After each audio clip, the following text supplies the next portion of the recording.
Good morning students. बॉट्स one है the dream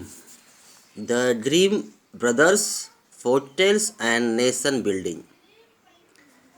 इसका रिलेशन आपको पता ही होगा कि we are reading the topic the romantic imagination and national feeling. इसको हमने रीड किया था, लास्ट 2 वीडियोस में मैंने एक्सप्लेन किया है। और यहाँ पे अभी बॉक्स में इन्फॉर्म किया है ड्रीम ब्रदर्स के बारे में।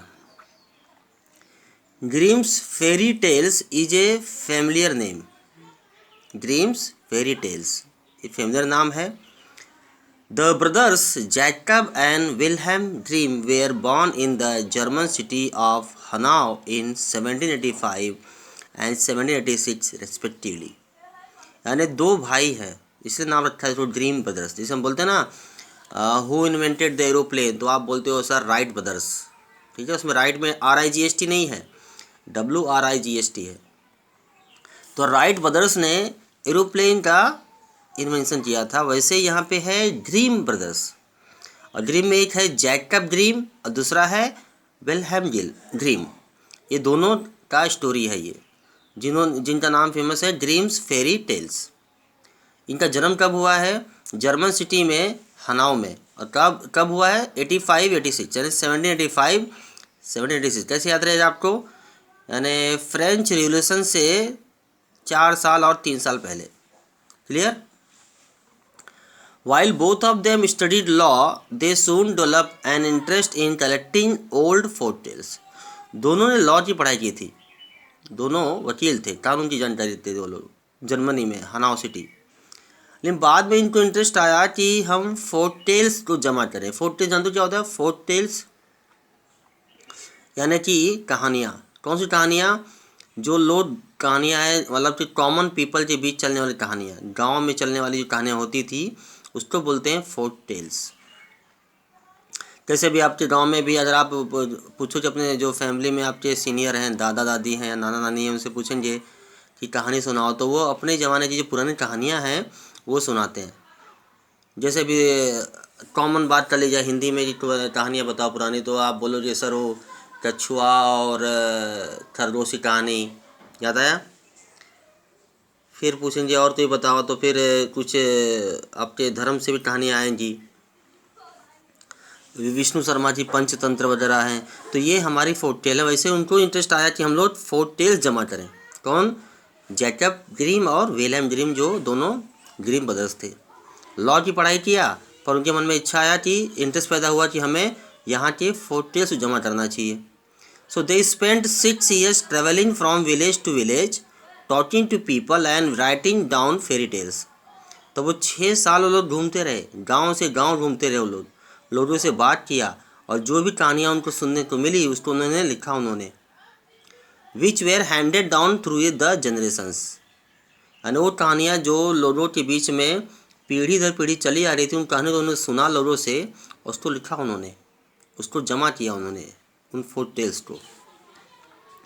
These where popular both among children and adults. और ये कहानियाँ बच्चों में भी और बड़ों में फेमस थी।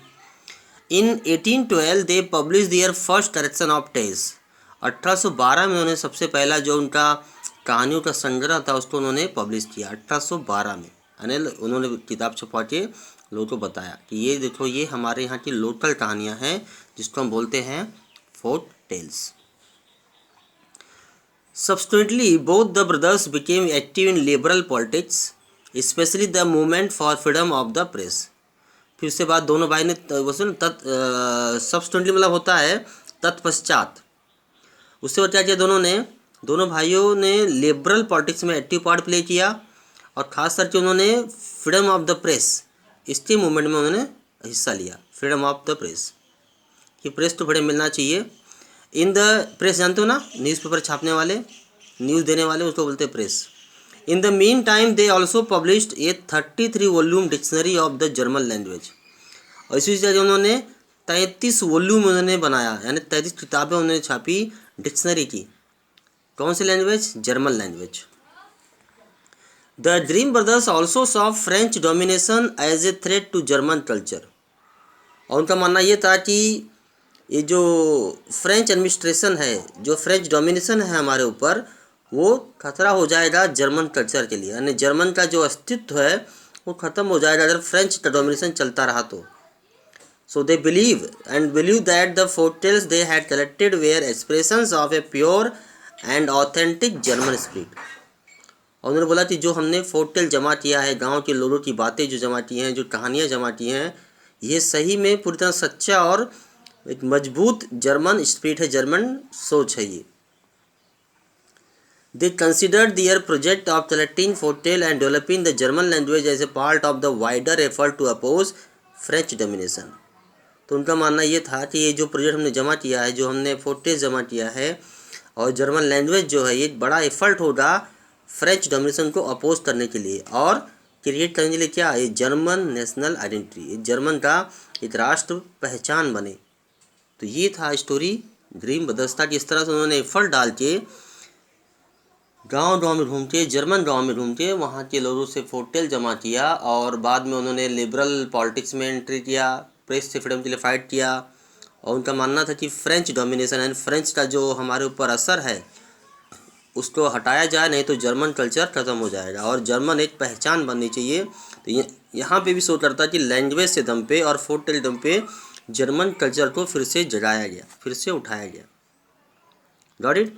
तो ये था स्टोरीज में क्वेश्चन भी आता है कई बार, so you understand it properly. और फिर जो नेक्स्ट टॉपिक आपका आ रहा है ये है hunger, hardship and popular revolt. ठीक है, ये हम करते हैं नेक्स्ट वीडियो में। Till then you read properly.